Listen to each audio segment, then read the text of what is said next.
Hi, welcome. Today we're going to talk about the 16 to 35mm f2.8 GM lens. Let's go. So for the longest time, I have been trying to avoid purchasing this 16 to 35mm focal range zoom lens. The GM lens is obviously expensive. So what I did was to purchase the different primes that I knew that YouTubers love to use. For example, the 24mm GM lens. And after getting the 24mm GM lens, I realized that it's not enough for me. What you're seeing now is the 24mm GM lens at f1.4. And although it's quite nice in this kind of setup where we're in the studio or in a controlled space, I guess, where you can leave the camera slightly further, it's not perfect for when you're vlogging. So when you're vlogging at arm's length like this, the 24mm can at times get a little bit tight. For example, if I were to hold the camera at the furthest that I can hold the camera at, this is what you're looking at. How does it look? It's not bad. So we're on the 24mm GM lens right now, and we're going to switch it out. All right, let's go. All right, so that's the 16 to 35. How does it feel? Like you can breathe better now? That's the amazing part about this lens, 16. Love it. And the change that happened, man, that's a lot of stops of light actually, because by going from f1.4 in order to get this color that you're seeing right now, I've had to bump the ISO from 160 to 500 currently. In fact, to get the same color, I might need to increase it one more so that it gets to 0.3. 640 ISO. So this is the composition at 16mm. It's just something about it that makes it feel more engaging, I guess. For me personally, I feel like this is how exciting vlogs are made. Right now, let's do one test. This is at 16mm. Let's switch it up to 24mm.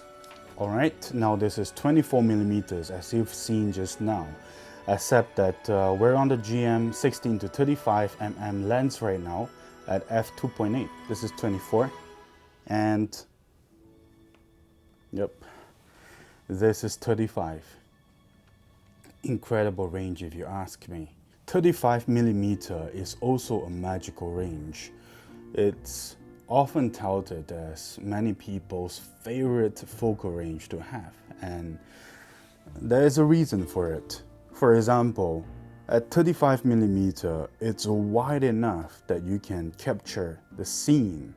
And if you go up to 55mm, sometimes it starts getting too tight. You have to be far away, and yet you still can't take in a lot of the background. You might not be able to frame your subjects properly so that there's enough headspace. But at 35, all those problems are gone. Not only is the minimum focus distance oftentimes bearable, you can bring your camera close enough to your subject to shoot them close up. It's also good enough for you to distance yourself back and take in sufficient composition of your background. So how does the 16 to 35mm GM lens compare to the 16 to 35 Zeiss f4 lens? Well, that's the big question, right? It's probably the reason why you're watching this video right now. Well, let's talk about the 16 to 35mm GM lens first. What you're seeing right now, this is the GM lens with the diffusion on. If you want to see how sharp it is, let's try removing this. I'm using a Tiffin Black Promise.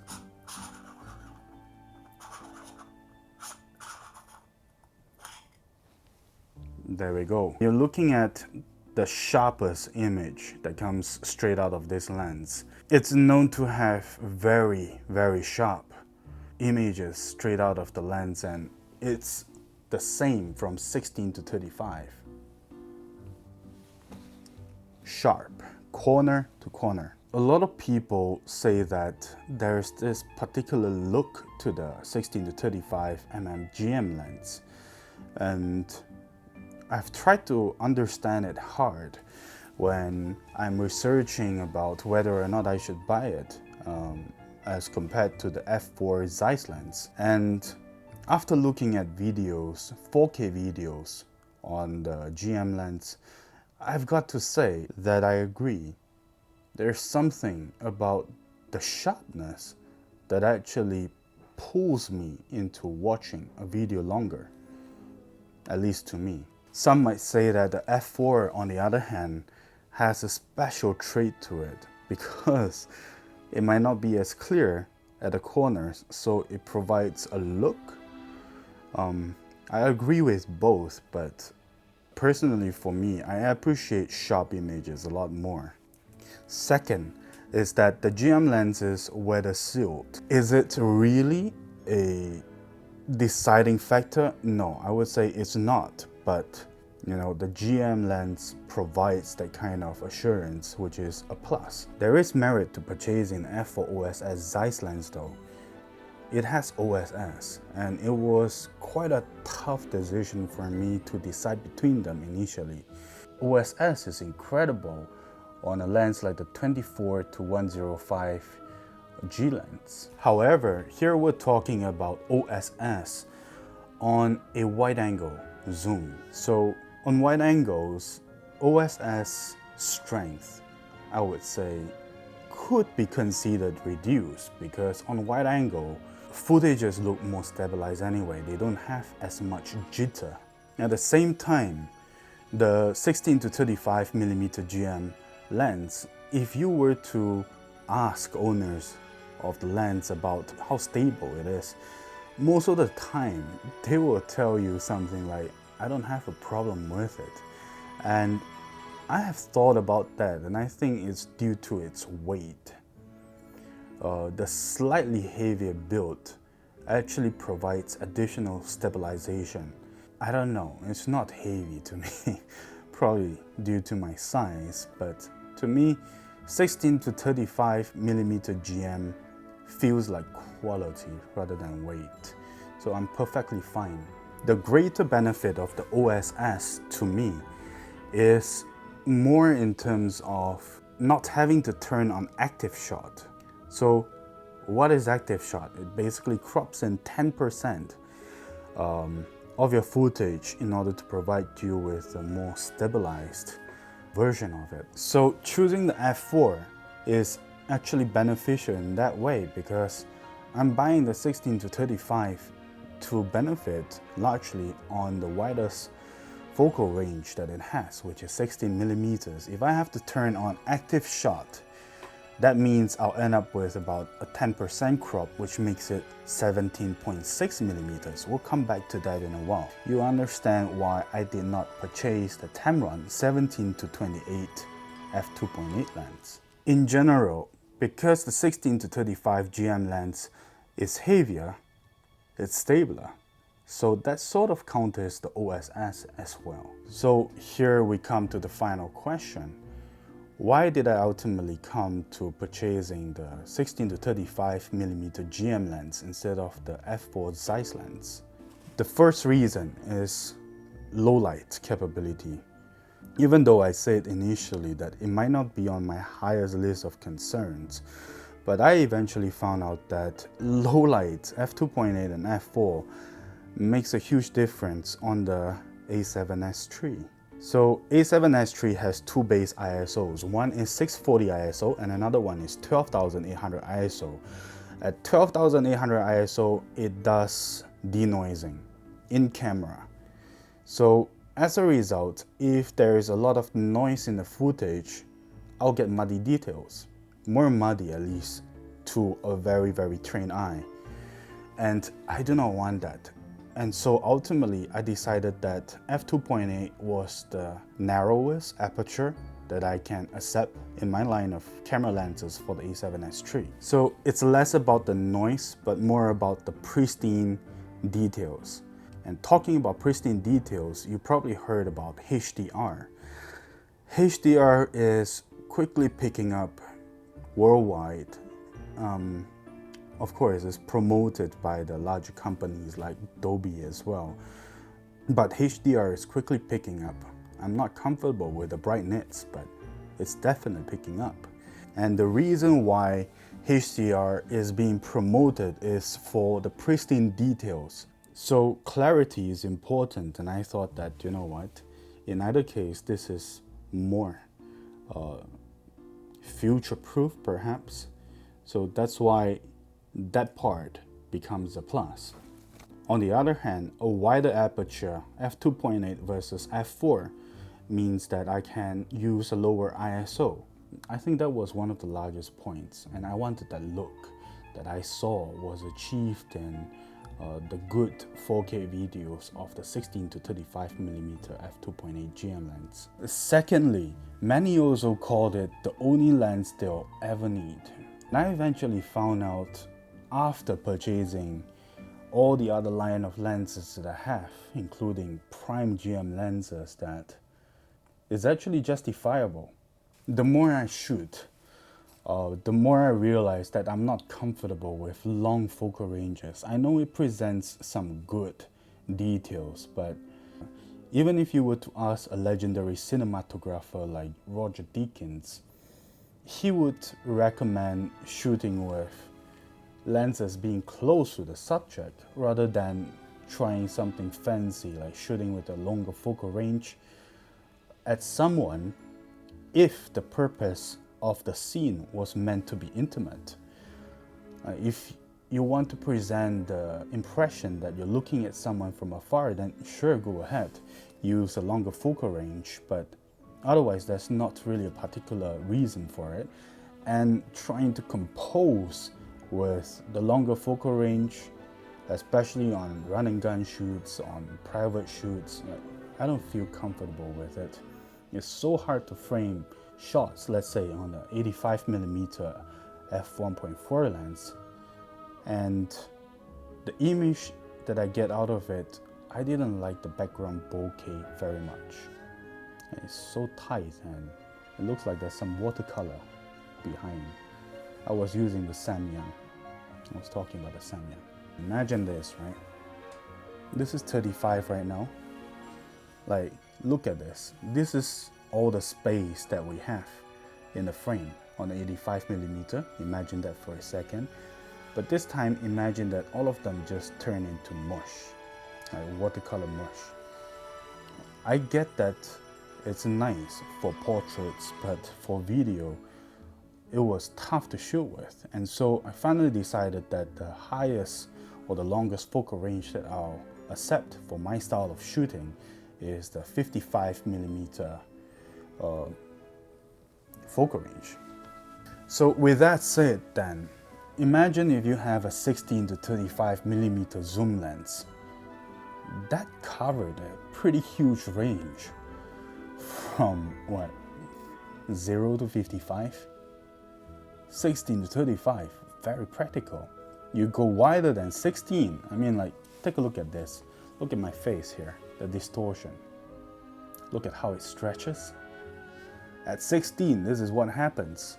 If you go wider than 16, you're gonna experience more of that distortion anyway. So 16 is very, very balanced. If you get to choose only one prime lens and you go with the 35mm, I think you're pretty much covered for almost any stories that you want to tell. Sure, it's not as wide as a 16 or as focused or intimate as a 55 or 85mm, but you can get a similar excellence or story-like quality from it just by moving yourself. I always thought that it looks very magazine-like, very fashion shoot-like, and very cinematic. I'm not sure what term to use to describe it. Just amazing to shoot with. You can get close and everything is just right. It's a feeling. That feeling of being just right is the hard part to convey. But once you have it, you should understand what I mean immediately. 24mm is great too, but 24mm can sometimes be a little bit too wide. Sometimes. If you want to shoot someone up close, chances are you're going to distort their face quite a little. Well, 35mm has very minimal of that. So we ranted quite a bit about the 35mm range. For a reason. When you have the 35mm range at f2.8 on a wide angle zoom 16 to 35, and you have corner to corner sharpness with a look that someone described as, like people can't put their hands on it, but I'll describe it anyway. It's sharp. Sharp to the point of not being obtrusive though. It's sharp to the point of pulling you in. That's the kind of sharpness that people are talking about when they were referring to the 16-35 GM lens. It might be because it's a wide angle, and on a wide angle when it's sharp, it looks incredible. It might be because of that. The key point though is that you have that kind of look on a wide angle zoom lens. So I will describe that look as a look that sucks people in. It's clarity that draws people into the image. To be honest with you, I wanted to know if I could settle less for the f4. And for a lot of you who are watching this video right now, if you're considering between f2.8 and f4, I would say that the only question you have is really whether you want to pay the money or not. You want to shell out the money or not. If you're willing to shell out the money, I would say go for the f2.8 because it's justified. The image quality is justified. If on the other hand you want this zoom range and you don't think that you mind image quality that much, go for the f4. I know that's a pretty unfair thing for me to say, but that's the difference that I see between them. Image quality. The low light capability is one thing, f2.8 and f4. But it's not huge of a difference. Sure, it's huge under professional circumstances, but it's also manageable. Still manageable in post if you're shooting low light. I personally wouldn't, because I think that the f4 footages I get in low light, if there's no controlled lighting, is hardly usable. But if you don't want to shell out this amount of money for a GM lens, the 16-35 is an incredible zoom to have already, and it comes with the OSS, so you don't have to turn on active shot if you want that stabilization handheld. However, as I think I previously mentioned, the 16-35mm GM lens has a weight to it. If you were to talk to owners of the 16-35mm GM lens and you ask them about the stabilization of the lens itself, most of the time I think you're gonna get answers about how they don't think there's any problem with it. And there's a reason why they say something like this. You see, it has got a weight, and I'm not sure what's going on inside the lens, or whether there is anything going on at all, except for it being a wide angle, but it doesn't shake as badly as I thought, and the OSS doesn't reduce as drastically the shakiness of the footage to the point where you don't even have to stabilize it anymore as well. So it's halfway there. That's why both of these two lenses are so difficult for me to decide on when I'm going through them. The tipping point for me was knowing that the A7S III has internal denoising from 12,800 ISO and above. And because of the denoising, I get muddy footages in low light.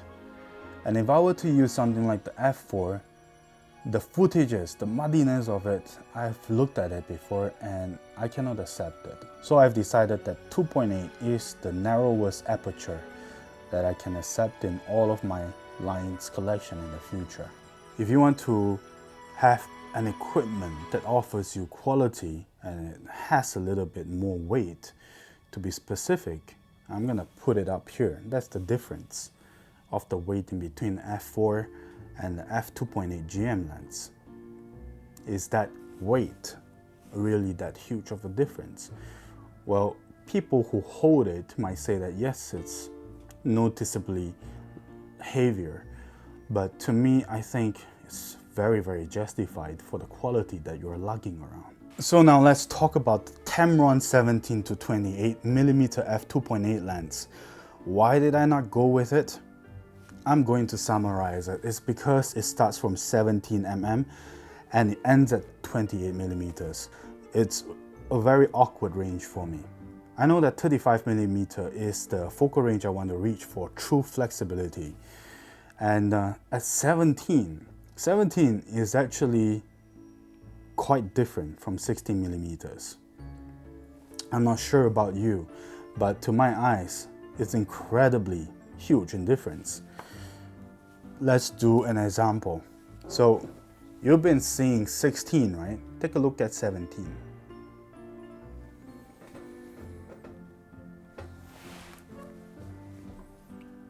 This is 17. You might say, what are you talking about? No, that's such a small difference. Well, now notice the breathing space in a frame. That little bit, 1 millimeter. Let's turn back to 17. And let's go back to 16. I'm not sure about you. That's a huge difference to me. I'm only about 40 cm away from the lens. This range, what you're seeing right now, me to the lens is only this range. And the space behind me is not as big as you think. That's the wide angle lens at work there. But once again, 17 or so. I've looked at countless footages and I realized that there was something missing when I'm looking at the Tamron 17-28mm. I don't mean to bash it. It's incredibly sharp. I'm just explaining that that's the reason why I didn't go with the Tamron 17-28, because it starts at 17 and 28 to 35, man, you've got to experience it to know it. 28 and 35 is huge in difference. And remember what I mentioned about framing and composition with the 35mm. So when it finally came back down to 16 to 35 f4 and f2.8, then understanding that Tamron 17-28 has incredible image quality, enough to almost rival the GM lens, that image quality starts bugging me a little bit. The f4 16-35 is known to be not as sharp after 24mm, especially at the corners. Is that a huge deal? I'm not sure.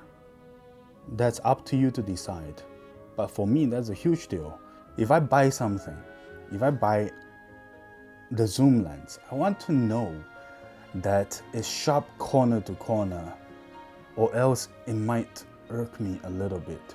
It's less to do about me wanting to know that I have the best gear to accomplish the purpose that I want, but more to show myself that the equipment is at its best.